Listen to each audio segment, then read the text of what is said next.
Waduk Krungkreto berada di Gampung Blang Pante, Kecamatan Payabakung, Kabupaten Aceh Utara. Luas waduk mencapai hampir 1.000 hektar. Waduk ini dirancang pada tahun 2011 dan merupakan proyek strategis nasional dalam program kerja Presiden Republik Indonesia Joko Widodo. Peletakan batu pertama waduk oleh Presiden ke-7 Indonesia ini dilakukan pada periode pertama kepemimpinan Haji Muhammad Thaib sebagai Bupati Aceh Utara.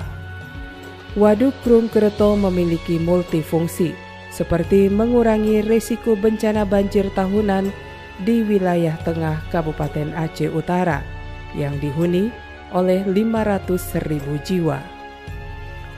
Fungsi lainnya adalah sebagai pembangkit listrik tenaga air, penyediaan air bersih konsumsi masyarakat, penyediaan kebutuhan air untuk area sawah yang tidak produktif, serta sebagai destinasi wisata alam yang islami.